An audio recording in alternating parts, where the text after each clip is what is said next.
اور قرآن مقدس میں آپ نے سنا، اور پھر اسی سے لگ کر کے ذوالقرنین کا واقعہ آتا ہے، کیونکہ آپ نے سورہ یوسف کی شروعات میں سنا ہوگا کہ یہاں سے یہ بات کہی گئی تھی کہ یہودیوں کے کہنے پر مکے والوں نے حضور علیہ السلام سے 3 سوالات کیے تھے۔ ایک سوال تھا یوسف صدیق کے بارے میں جو سورہ یوسف پوری آ گئی، دوسرا سوال تھا روح کے بارے میں، اس کا جواب بھی 15ویں پارے میں گزر گیا کہ اس میں تو یہی تھا کہ وہ جواب حضور نے اتنا ہی دیا اللہ کے حکم سے کہ یہ امر ربی ہے روح، اس کی کوئی تفصیل نہیں بیان کی گئی، اور روح کے بارے میں بہت تفصیل بیان کرنے کی اور اس کے جو وہ ڈیپ میں جانے کی اجازت بھی نہیں ہے۔ قرآن نے کہا یہ امر ربی اللہ کا حکم ہے، بہت اس کی ڈیپ میں نہیں جانا، اس میں نہیں الجھنا، یہ ہے۔ اور تیسرا سوال تھا ان کا کیا کہ جو ذوالقرنین ہے، ذوالقرنین کے بارے میں آپ کیا کہتے ہیں؟ تو اللہ تعالیٰ نے فرمایا محبوب یہ آپ سے ذوالقرنین کے بارے میں پوچھتے ہیں کہ ذوالقرنین کون تھے، تو ان کو بتائیے کہ ہم نے ان کو حکومت دی، سلطنت دی، دبدبہ دیا، ہیبت دی۔ اب ذوالقرنین کا واقعہ آتا ہے۔ آپ ابھی کل بھی سنا آپ نے کہ یہ ذوالقرنین جو تھے خضر علیہ السلام کی خالہ کے بیٹے تھے، خالہ زاد بھائی تھے دونوں، ذوالقرنین اور حضرت ابو العباس خضر علیہ السلام۔ تو ذوالقرنین کے وزیر تھے حضرت خضر علیہ السلام۔ اب دیکھیے یہ پھر جڑ رہی ہے بات، ذوالقرنین بادشاہ تھے اور ان کے وزیر تھے حضرت خضر علیہ السلام، اور خالہ زاد بھائی بھی تھے۔ ذوالقرنین ایک بوڑھی عورت کے بڑھیا کے بیٹے تھے، بڑھاپے میں پیدا ہوئے تھے، اور ان کا دور حضرت ابراہیم خلیل اللہ کا دور ہے۔ ذوالقرنین نے اسلام قبول کیا کس کے ہاتھ پہ؟ حضرت ابراہیم خلیل اللہ کے ہاتھ پہ، یعنی حضور علیہ السلام کی ولادت سے کم و بیش 4000 سال پہلے کی یہ بات ہو رہی ہے۔ واللہ عالم یہ جو کتابوں میں لکھا ہے، خاص طور پہ تفسیر ساوی میں جو لکھا ہے، میں اس کے حوالے سے پیش کر رہا ہوں۔ دیکھیے میں تو ایک طالب علم ہوں، ہم تو کوئی نئی بات نہیں لا سکتے، جو ہمارے بزرگوں نے لکھا ہے میں اسی کو آپ کو آ کر کے پڑھ کر کے سنا دیتا ہوں۔ اب جس کو مزید تحقیق کرنی ہے وہ اپنے اپنے حساب سے کرتا رہے۔ میری حیثیت ایک ناقل کی ہے، کہیں کوئی میں بہت بڑا محقق نہیں ہوں کہ میں اپنی طرف سے کوئی چیز لاؤں، اور اب اپنی طرف سے کوئی کچھ لا بھی نہیں سکتا ہے، اس لیے کہ اسلام کو آئے ہوئے 1450 سال ہو چکے۔ ہم پابند ہیں کتابوں کے، جو ہماری معتبر کتابوں میں لکھا ہے وہی آپ کے سامنے پیش کرتے ہیں، انہیں وہی کرنا بھی ہے، اس سے زیادہ ہمیں کچھ نہیں کرنا۔ اللہ اسی خدمت کو قبول کر لے تو میرے اور آپ کے لیے نجات کا ذریعہ ہے۔ تو یہ ذوالقرنین نے اسلام قبول کیا تھا حضرت ابراہیم علیہ السلام کے ہاتھ پہ، اور انہی کے صحبت میں وہ رہے، اور ان کی صحبت میں رہ کر وہ بہت نیک ہو گئے تھے۔ نبی کی صحبت میں رہ کر تو نیک ہی ہو سکتے ہیں۔ بعض لوگ کہتے ہیں وہ بھی نبی ہیں، لیکن یہ بات جو وہ معتبر نہیں ہے۔ صحیح ترین قول یہی ہے کہ وہ اللہ کے ایک نیک اور صالح بندے تھے اور بادشاہ تھے۔ کہا جاتا ہے کہ دنیا میں 4 بادشاہ ہوئے ہیں جن کو اللہ نے پوری دنیا میں حکومت عطا فرمائی۔ 2 مسلمان بادشاہ ہوئے اور 2 کافر بادشاہ ہوئے جنہوں نے پوری دنیا پہ حکومت کی، مشرق سے مغرب، شمال سے جنوب۔ 2 مسلم بادشاہ میں تو ایک حضرت سلیمان علیہ السلام ہے جن کو اللہ نے پوری دنیا پہ حکومت دی، اور دوسرے مسلم بادشاہ حضرت ذوالقرنین ہے جنہوں نے پوری دنیا پہ حکومت کی۔ اس سے وہ سکندر اعظم جو ہے نا وہ ذوالقرنین نہیں ہے، کیونکہ یہاں آ کر کے یہ بات واضح ہو جاتی ہے کہ وہ سکندر الگ ہے جو قبل مسیح میں یونان میں تھا، اور یہ ذوالقرنین سکندر الگ ہے، دونوں میں فرق ہے، کیونکہ وہ تو آدھی سے زیادہ دنیا فتح کر کے 32 سال 8 مہینے کی عمر میں اس کا انتقال ہو گیا، مر گیا وہ بابل شہر میں۔ لیکن سکندر ذوالقرنین نے پوری دنیا پہ حکومت کی، یہ آدھی دنیا والا آدمی نہیں ہے، پوری دنیا پہ حکومت کی۔ اور ان کو ذوالقرنین اس لیے کہتے ہیں کہ جب یہ تاج پہنتے تھے تو ان کے تاج میں 2 سینگ ہوتے تھے، تاج میں، تاج کی ڈیزائن ہے، اس لیے ان کو ذوالقرنین یعنی 2 سینگوں والا کہا گیا، ایک وجہ۔ دوسری ایک وجہ یہ بھی بیان کی مفسرین نے کہ پیدائشی طور پہ ان کے 2 حصے سر کے ابھرے ہوئے تھے، اس لیے ذوالقرنین کہا گیا۔ تیسری وجہ یہ ہے کہ مشرق سے مغرب تک ان کی حکومت تھی، اس لیے ان کو ذوالقرنین کہا گیا، واللہ اعلم۔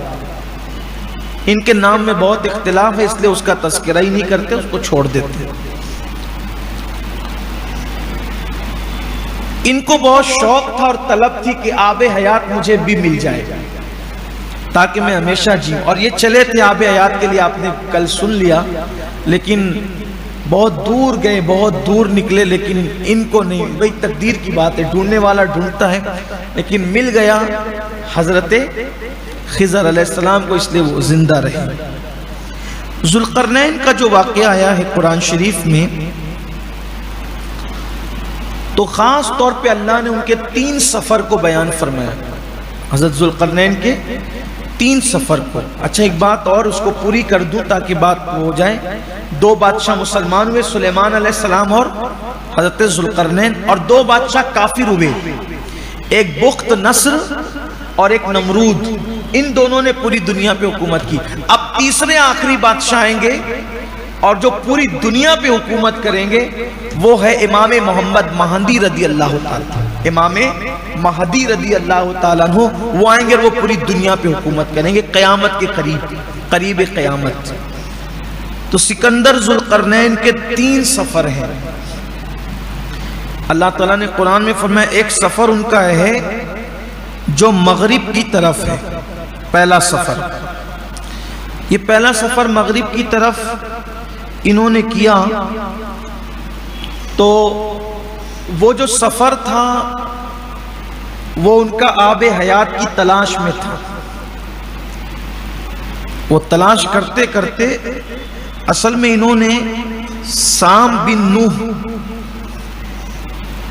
پرانی کتابوں میں ان کو کوئی کتاب نظروں سے گزری ہوگی کہ سام بن نوح کی اولاد میں کوئی صاحب ہوں گے جن کو آب حیات ملے گا، وہ آب حیات پئیں گے اور قیامت تک رہیں گے۔ تو انہوں نے سوچا کہ میں بھی تو سام بن نوح کی اولاد میں سے ہوں، تو اس لیے ہو سکتا ہے مجھے کو مل جائے، لیکن ان کو خبر نہیں تھی کہ خالازاد بھائی کو ملنے والے۔ تو اس کی تلاش میں وہ نکلے دور دور دور، اتنی دور گئے کہ پھر وہاں جانے کے بعد زمین ختم ہو گئی، زمین کے کنارے پہ وہ پہنچ گئے۔ اس کے بعد انہوں نے دیکھا کہ وہاں پھر پانی پانی پانی پانی پانی ہی پانی، آگے اب زمین نہیں تھی، زمین ختم ہو گئی۔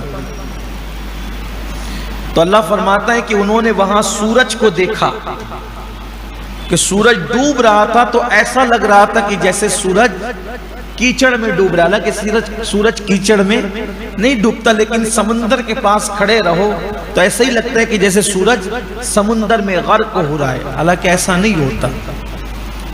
تو اللہ فرماتا ہے کہ وہاں انہوں نے ایک ایسی قوم دیکھی جہاں زمین ختم ہو گئی تھی، وہاں انہوں نے ایک ایسی قوم دیکھی کہ جو جانوروں کی کھال پہنتی تھی،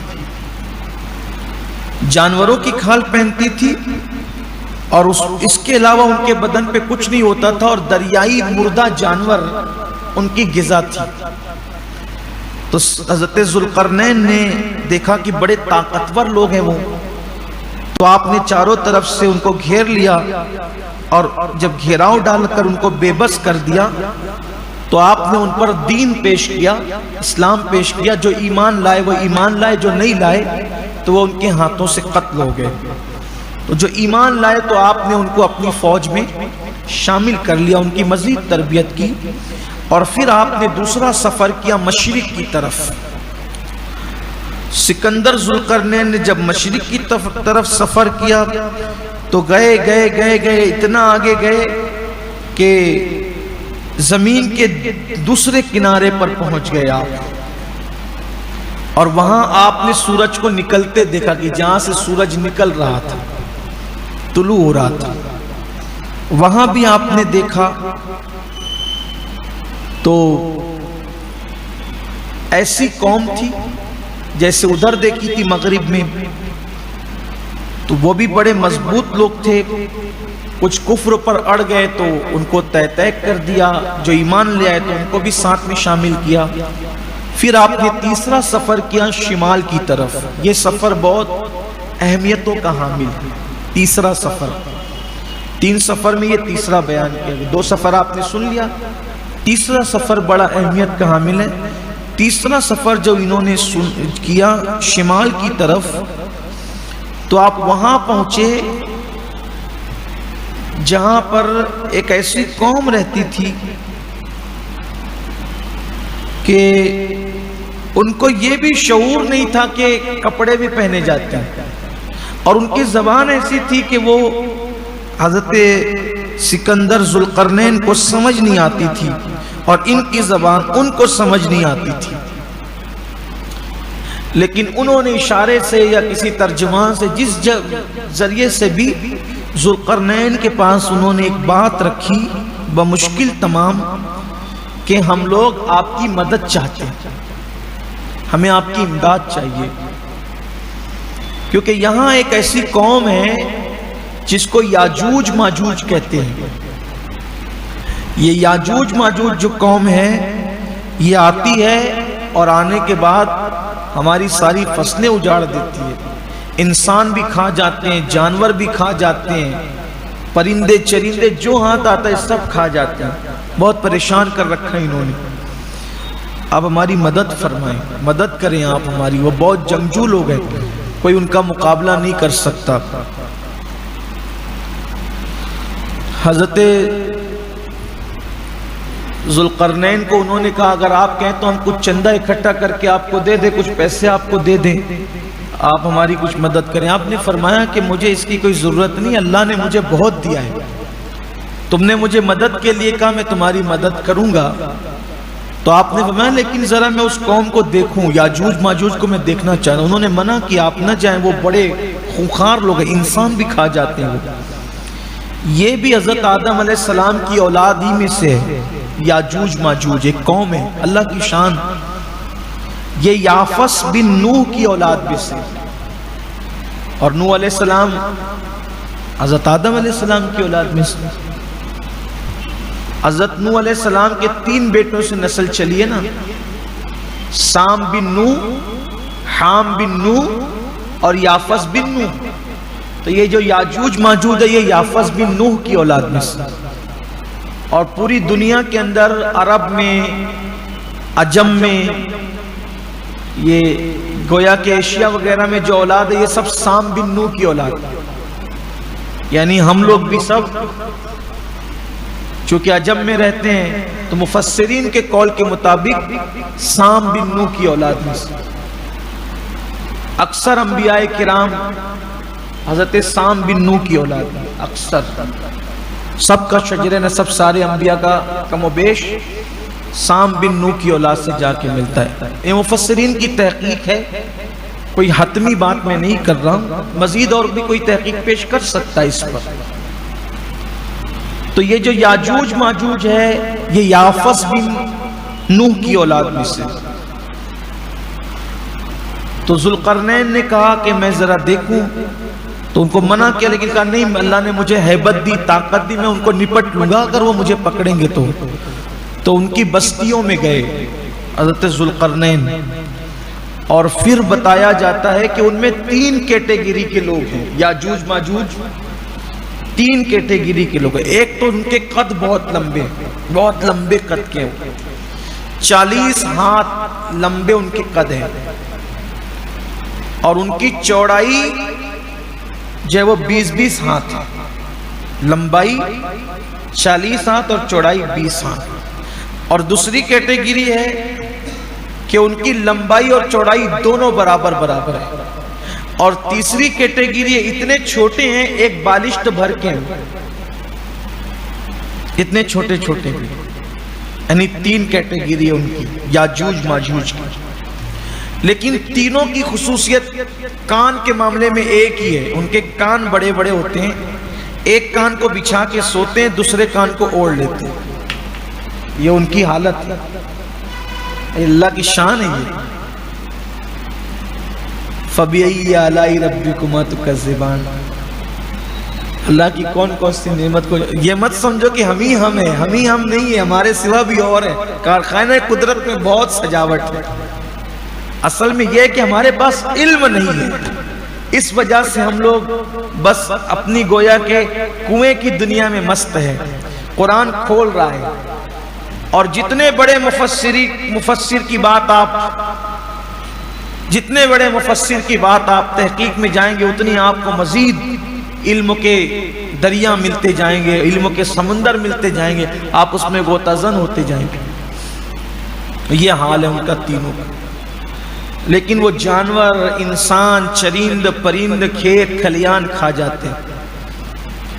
تو حضرت ذوالقرنین جب آئے تو سمجھ گئے کہ معاملات آسان نہیں ہیں، یہ بیچارے غریب لوگ، ان کو بچانا ہے۔ تو آپ نے فرمایا کام کرو، میرے پاس لوہا لے کر آؤ تو میں دیوار تمہیں بنا دوں۔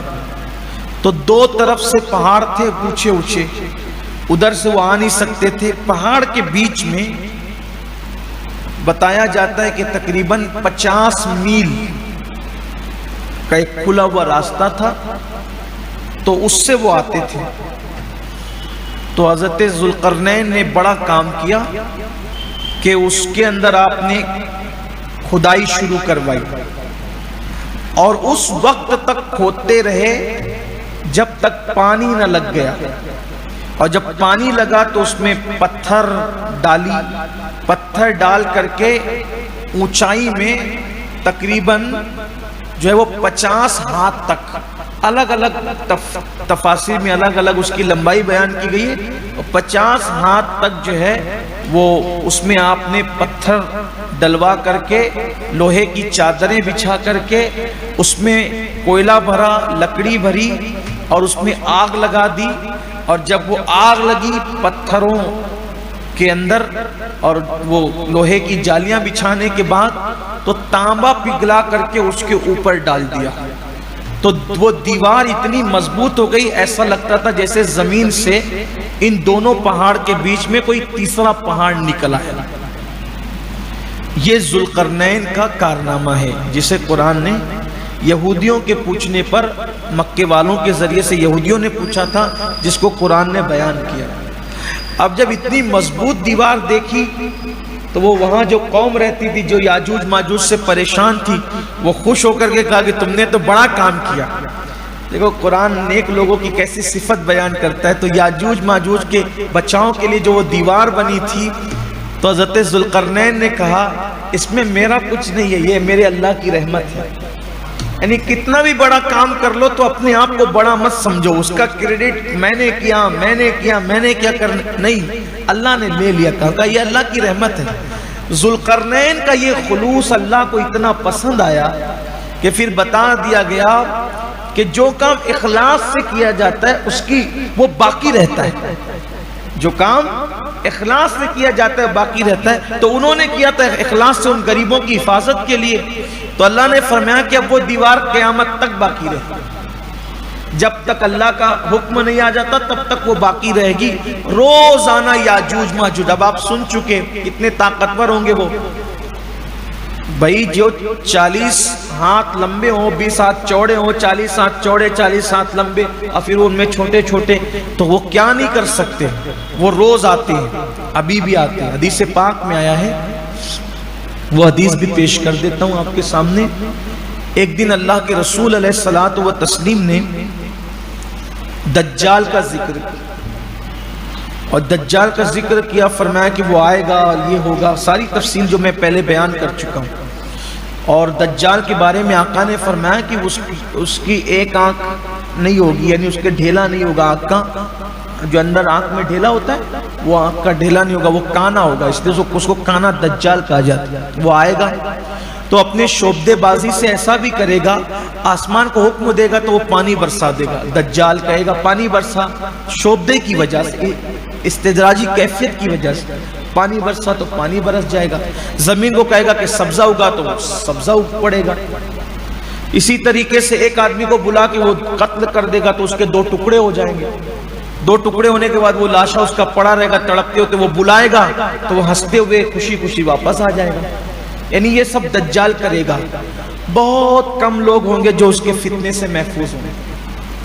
دجال کے فتنے سے بہت کم لوگ محفوظ ہوں گے. تو پھر آقا علیہ السلام نے فرمایا کہ دجال کو پاؤ، اگر میں نے پایا، آقا فرماتے ہیں اگر میں نے پایا تو میں اس کے ساتھ جنگ کروں گا. اگر تم پاؤ میرا وصال ہو جائے، آقا نے فرمایا اگر میرے وصال کے بعد وہ اگر تم پاؤ تو پھر تم ایک کام کرنا کہ تم اس سے لڑنا، کیونکہ جو اس سے لڑے گا اللہ میری طرف سے اس کی حفاظت کرے گا، محافظ رہے، اللہ تعالیٰ اس کی حفاظت فرمائے. حالانکہ حضور علیہ السلام نے گویا کہ پردہ ڈالا، حتمی بات حضور علیہ السلام نے یعنی اس کے آنے کی تاریخ وغیرہ متعین نہیں فرمائی کسی حکمت کے تحت، تو اشارے دیے. تو صحابہ کرام رضوان اللہ تعالی علیہ مجمعین نے جب وہ ان کے چہرے اتر گئے، فرمایا کہ جب حضور نے فرمایا کہ دجال کا ذکر کیا تو ہم کو ایسا لگا کہ دجال یہیں کہیں جھاڑیوں میں چھپا بیٹھا اور وہ ابھی نکل آئے گا، ہمیں یوں لگنے لگا. جو تذکرہ فرمایا تو ہم خوف زدہ ہو گئے. آقا علیہ السلام نے فرمایا کہ تم خوف کیوں کرتے ہو، وہ تو جب آنا ہے وہ آئے گا. اس سے زیادہ مجھے خوف اس بات کا ہے کسی اور بات کا. پھر آقا علیہ السلام نے اس کا تذکرہ فرمایا.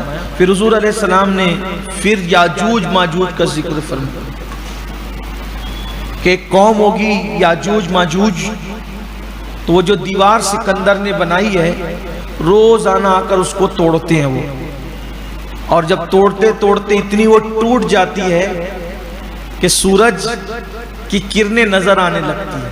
یعنی وہ دیوار اتنی ٹوٹ جاتی ہے کہ سورج کی کرنیں نظر آنے لگتی ہے. تو پھر ان کا سردار کہتا ہے چلو اب کل آئیں گے، کل آ کر توڑیں گے.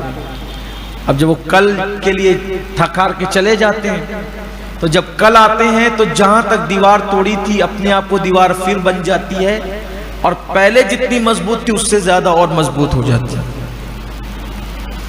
وہ ایسی کرتے وہ پھر آتے ہیں. پھر یہی ہوتا ہے جب سورج دکھنے لگتا ہے تو پھر کسی کے ذہن میں بات آتی ہے کہ چلو، تو کہتے چلو اب کل کریں گے کام. پھر آتے ہیں تو اس سے اور مضبوط ہو جاتی ہے. آقا علیہ السلام فرماتے ہیں جب دجال آنے والا ہوگا، یعنی جب آخری وقت ہوگا، قیامت کے قریب کا وقت ہوگا، تو ان میں سے جب دیوار اتنی روزانہ جتنی ٹوٹتی ہے جب اتنی ٹوٹ جائے گی تو ان میں کا کوئی آدمی کہے گا چلو کل آ کے کام کریں گے، انشاءاللہ کل ہم یہ دیوار توڑ لیں گے. تو جب ان کی زبان سے انشاءاللہ نکلے گا تو وہ جتنی توڑ کر کے گئے ہوں گے جب دوسرے دن آئیں گے تو ان کو اتنی ہی ملے گی اور وہ توڑ ڈالیں گے. دیکھو گمراہ اور بدترین لوگ بھی اگر انشاءاللہ کہیں تو انشاءاللہ میں کتنی طاقت ہے کہ روز صدیوں تک توڑتے رہے، بنتی رہی، توڑتے رہے، لیکن ایک دن کا انشاءاللہ تو ان کا کام ہو گیا. اسی لیے اگر چاہتے ہو کہ اپنا ہر کام ہوتا رہے تو انشاءاللہ کہنا مت بھولا کرو، میں یہ کروں گا، میں وہ نہیں، میں کچھ نہیں، انشاءاللہ یہ کیا جائے گا، انشاءاللہ یہ ہوگا، انشاءاللہ یہ کریں گے. انشاءاللہ تو بھولنا ہی نہیں، انشاءاللہ بھولنا. ہمارے جماعت میں ایک بہت بڑے بزرگ تھے، خطیب مشرق علامہ مشتاق احمد نظامی رحمت اللہ علیہ، بہت اچھی تقریر کرتے تھے. ان جیسا مقرر نہیں گزرا ہے ماضی قریب میں. تو وہ جب تقریر کرتے تھے تو 3.5 گھنٹہ تقریر کرتے تھے علامہ نظامی علیہ رحمۃ. تو ان کی تقریر میں ایک بات آئی، وہ بیان کرتے تھے اکثر انشاءاللہ پر، کہ ایک شخص تھا جس کو خیال آیا کہ میں گھوڑا خریدوں. اس کو خیال آیا کہ میں گھوڑا خریدوں. اور گھوڑا خریدنے کے لیے جیب میں پیسے لیے. پیسے لینے کے بعد چلا تو کسی نے پوچھا بھائی کہاں جا رہے ہو؟ تو کہا کہ گھوڑا خریدنے جا رہا ہوں اور انشاءاللہ میں گھوڑا لے کر آؤں گا.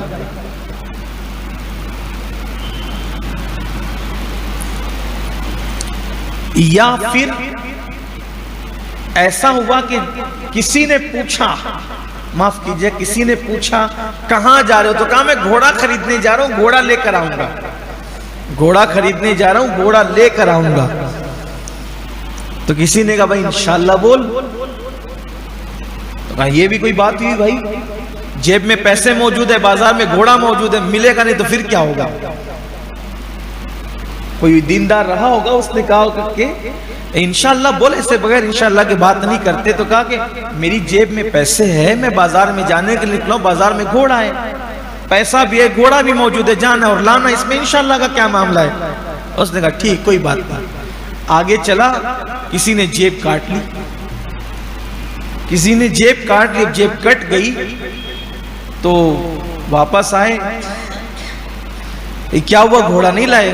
تو کہنا انشاءاللہ اب گھر جائیں گے، پھر انشاءاللہ پیسے جمع کریں گے، پھر انشاءاللہ پھر بازار جائیں گے، پھر انشاءاللہ گھوڑا لائیں گے۔ تو بھئی ایک بار انشاءاللہ کہنے میں آپ کو بخار آ رہا تھا، ابھی اتنا انشاءاللہ کیوں کہہ رہے ہیں؟ تو کہا کہ آج سمجھ میں آ گیا، اپنے اوپر جو بہت زیادہ لوگ بھروسہ کرتے تھے، سمجھ میں آ گیا کہ پیسے بھی تھے، گھوڑا بھی تھا، لیکن اللہ نے نہیں چاہا، اس لیے کام نہیں ہوا۔ جو کام اللہ چاہتا ہے وہی ہوتا ہے۔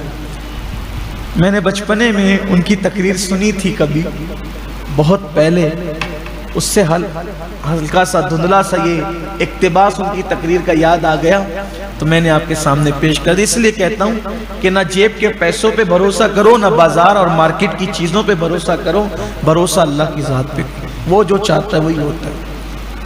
تو یاجوج ماجوج کہیں گے، حالانکہ وہ لوگ ظالم لوگ ہیں، ظالم ہے وہ قوم، لیکن ان میں سے کوئی کہے گا کہ انشاءاللہ کل ہم آ کر کے دیوار توڑ دیں گے، تو جہاں جتنا کام ٹوٹا ہوا تھا اتنا ہی ان کو دوسرے دن آ کر کے ملے گا، اور وہ دیوار توڑ دیں گے۔ اب توڑیں گے تو پھر وہ نکلیں گے قیامت کے قریب، اور وہ طوفان مچائیں گے کہ وہ سمندروں کا پانی پورا پورا پی ڈالیں گے، دریاؤں کا پانی پورا پورا پی ڈالیں گے۔ گائے ملے گی وہ کھا جائیں گے، خنزیر ملے گا وہ کھا جائیں گے، جانور، کتے، پرندے، چرندے وہ سب کھا جائیں گے، بہت تنگ کریں گے لوگوں کو۔ اور ان کا دور کب ہوگا؟ وہی دجال والا دور، عیسیٰ علیہ السلام کے نزول والا دور، وہی دور میں آئیں گے۔ مجھے کبھی ہنسی بھی آتی ہے کہ ٹی وی پر لوگ بیان کرتے ہیں کہ یاجوج ماجوج آ چکی، نکل گئے یاجوج ماجوج۔ کچھ لوگوں نے یہ بھی ویڈیو بنا کے ڈال دی کہ کچھ لوگوں نے تحقیق کر کے یاجوج ماجوج کا پتہ لگا لیا۔ مجھے سمجھ میں نہیں آتا ہے کہ لوگ کیا کرتے ہیں۔ دیکھیے، جب تک قرآن اور احادیث میں ایسی بات نہ پڑھو جس کے لیے تعویل کیے بغیر بات نہ بنتی، تو وہاں تعویل کی جاتی ہے۔ بات تو صاف صاف ہے، یاجوج ماجوج ایک قوم ہے، انہوں نے قیامت کے قریب آنا ہے، ان کے بیچ میں دیوار بنا دی گئی ہے، وہ بھی ادھر نہیں آ سکتے، وہ دیواریں چاٹتے ہیں۔ کچھ لوگوں نے کہا یہ مارکیٹ میں بھی فلاں چیز وہ ہے اور وہ یاجوج ماجوج ہے، اور اس کا مطلب یہ نہیں گھما پھرا کر قوم کو الجھانا۔ یہ یاجوج ماجوج آزاد کب ہوں گے؟ یہ امام مہدی کا دور ہوگا، عیسیٰ علیہ السلام کا دور ہوگا، دجال کا دور ہوگا، اس وقت یہ لوگ نکلیں گے۔ بلکہ جب یہ پانی پی جائیں گے نا دریاؤں کا اور سمندر کا، تو پیچھے آنے والے لوگ کہیں گے یہاں کہیں کبھی دریا تھا کہ نہیں تھا، ایسا خشک کر دیں گے، کھیتیاں کھا جائیں گے، تباہی مچائیں گے۔ تو اللہ کے پیغمبر حضرت عیسیٰ علیہ السلام آپ سن چکے کہ وہ قریب قیامت آئیں گے، دمشق کی جامع مسجد کی مشرقی مینارے پہ وہ آئیں گے، تو وہ لوگ انسانوں کا قتل عام کر رہے ہوں گے، حتیٰ کہ انسانوں کو مار مار کر کے پھر وہ آسمانوں پر بھی تیر چلائیں گے اور سوچیں گے کہ ہم آسمان والوں کو بھی مار ڈالیں گے۔ اللہ ان کا امتحان لے گا، جب ان کا تیر جائے گا اور جب تیر واپس آئے گا تو خون میں بھرا ہوا آئے گا، تو وہ سوچیں گے کہ ہم نے آسمان والوں کو بھی مار ڈالا، ایسے خوش ہو رہے ہوں گے۔ پھر ان کو قتل کرنے کے لیے، ان سے جنگ کرنے کے لیے حضرت عیسیٰ علیہ السلام نکلیں گے، اور عیسیٰ علیہ السلام اس وقت تو کوہ طور پر اپنی فوج کے ساتھ رہیں گے کہ چاروں طرف سے یاجوج ماجوج ان کو گھیر لیں۔ اس وقت کا حال یہ ہوگا کہ لوگوں کے لیے گائے یا بیل کی منڈی اتنی مہنگی ہوگی، حضور علیہ السلام نے فرمایا اپنے دور میں جیسے آج 100 دینار کی یعنی 100 سونے کے سکے کی قیمت ہے نا، ویسے لوگوں کو گائے کی منڈی یا بیل کی منڈی اتنی مہنگی ملے گی، یعنی جو قیمت اس دور میں تھی 100 سونے کے سکوں کی، 100 ویسے اتنی چیزوں کی گرانی ہو جائے گی، اتنی مہنگائی ہو جائے گی اس دور میں، آسانی سے کھانے پینے کی چیز نہیں ملے گی، کیونکہ یاجوج ماجوج کھل چکے ہوں گے، یہ حالت ہوگی۔ تو اس وقت وہ لوگ پہاڑ پر طور پر محصور ہوں گے، تو حضرت عیسیٰ علیہ السلام اور مسلمان سب مل کر گڑ گڑائیں گے، دعا کریں گے اللہ انہیں ختم کر دے۔ تو پھر اللہ تبارک و تعالیٰ ان کی گدی میں، ان کی گردن میں، ان کی گدی میں ایک کیڑا پیدا کرے گا، اور اس کیڑے کی وجہ سے وہ سارے یاجوج ماجوج مر جائیں گے۔ جیسے ایک آدمی اچانک مر جاتا ہے، ایسے وہ سب کے سب مر جائیں گے۔ اب وہ مر جائیں گے، وہ ہوں گے لاکھوں کی تعداد میں۔ حدیث پاک میں آتا ہے کہ وہ جلدی نہیں مرتے، ان میں کا ایک آدمی کو موت اس وقت آتی ہے کہ جب وہ اپنے جن کو اس نے پیدا کیا ہے ان کے 1000 بچے نہ وہ دیکھ لے، اور وہ 1000 لوگ جوانی میں نہ پہنچ جائیں۔ ان کا یعنی ایک آدمی مرنے سے پہلے اپنی نسل کے 1000 لوگوں کو، پوتا پوتیوں کو جب تک نہیں دیکھ لیتا ہے، جوان ہوتے ہوئے، ہتھیار سنبھالتے ہوئے، تب تک کہ ان کو موت نہیں آتی۔ اتنی لمبی لمبی ان کی عمریں ہیں۔ اب سوچو کہ ایک ایک آدمی 1000 کو دیکھے بغیر نہیں مرتا۔ ہمارے ہاں تو 10-15 کو دیکھنا مشکل ہوتا ہے نا، زیادہ آسان نہیں ہوتا، لیکن ان کا حال یہ ہے۔ تب کتنی بڑی تعداد میں وہ ہوں گے، کوئی اندازہ کر سکتا ہے؟ تو ان کے گدی کے اندر جب گردنوں کے اندر وہ کیڑے پیدا ہوں گے تو وہ مر جائیں گے۔ وہ مریں گے تو لاشیں پڑی ہوگی۔ آقا کریم صلی اللہ علیہ وآلہ وسلم کے فرمان کا مفہوم ہے، زمین پہ کوئی چپا ایسا نہیں ہوگا جہاں بدبو نہ ہو ان کی لاشوں کی۔ پریشان ہو جائیں گے لوگ۔ پھر حضرت عیسیٰ علیہ السلام دعا کریں گے اللہ ان کے لیے کوئی انتظام کر دے کہ ہمیں نجات ملے۔ تو پھر اللہ تبارک و تعالیٰ گدھ کی طرح بڑے بڑے پرندے بھیجے گا، اور وہ پرندے ان کی لاشوں کو اٹھا کے وہاں لے جا کے پھینک دیں گے جہاں اللہ چاہے گا۔ تو جو ان کی تلواریں، جو ان کے تیر اور جو ان کے ہتھیار جو اب بچ گئے ہوں گے، تو مسلمان جب ان کو جلانے جائیں گے تو 7 سال تک کے وہ جلتے رہیں گے۔ ان کے تیر تلواریں اتنی زیادہ ہوگی، ان کے ہتھیار جو بھی ہوں گے 7 سال تک کے وہ جلتے رہیں گے۔ پھر اس کے بعد وہ جلنے سے زمین پھر گندی ہو جائے گی، سب ہوگا۔ تو حضرت عیسیٰ علیہ السلام اور مسلمان سب مل کے دعا کریں گے اللہ اس سے نجات دے۔ تو پھر ایک خوشگوار بارش ہوگی اور پوری زمین دھل دی جائے گی، صاف ہو جائے گی پوری زمین، اور پھر زمین سے کھیتی پیدا ہوگی۔ پھر ایسی برکت کا دور آئے گا کہ پھر آقا فرماتے ہیں کہ ایک اونٹنی کا دودھ پورے قبیلے کے لیے کافی ہو جائے گا، ایک بکری کا دودھ پورے خاندان کے لیے کافی ہو جائے گا، ایک انار کے سائے میں کئی لوگ آرام کریں گے۔ پھر ایسی برکت کا دور ہوگا، اور پوری دنیا کے اندر پھر اسلام ہی اسلام ہوگا، مومن ہی مومن ہوں گے، مسلمان ہی مسلمان ہوں گے، کیونکہ دجال بھی قتل ہو چکا ہوگا، یاجوج ماجوج کا بھی خاتمہ ہو چکا ہوگا، اور پوری دنیا میں اسلامی حکومت ہوگی۔ حضرت عیسیٰ علیہ السلام کا دور ہوگا، آپ شادی فرمائیں گے، مہدی علیہ السلام کا دور ہوگا، آپ حکومت فرمائیں گے، آپ پوری کائنات کے بادشاہ بنیں گے۔ پھر اس کے بعد دھیرے دھیرے دھیرے دھیرے مسلمان سمٹ جائیں گے، اور سمٹتے سمٹتے پھر اتنی قلیل تعداد میں رہ جائیں گے، ایک خوشگوار ٹھنڈی رحمت کی ہوا چلے گی مسلمانوں کے بغل کے نیچے سے، اور سارے مسلمان انتقال کر جائیں گے، اور پھر اس کے بعد دنیا میں کافر کافر کافر ہی رہ جائیں گے، اور پھر اللہ قیامت کافروں پر قائم فرمائے گا جب تک ایک بھی مسلمان زندہ قیامت نہیں آئے گی۔ یہ ہے مختصر سا خلاصہ جو میں نے سورۃ الکہف کے حوالے سے یاجوج ماجوج کے بارے میں پیش کیا۔ جو اس میں اچھی سچی باتیں تھیں وہ اللہ رسول کی طرف سے تھی۔ اگر کسی مفسر کا قول پیش کرنے میں مجھ سے کوئی غلطی ہو گئی ہے تو یہ میرے نفس کی خطا ہے، میں اللہ کی بارگاہ میں توبہ کرتا ہوں، استغفر اللہ ربی من کل ذنب واتوب الیہ۔ پھر آگے سورہ مریم آیا ہے، لیکن سورہ مریم آئی ہے لیکن اپنا وقت ختم ہو گیا ہے۔ پھر انشاءاللہ آگے کہیں وہ مضمون آئے گا تو وہ بیان کر دیا جائے گا۔ الفاتحہ۔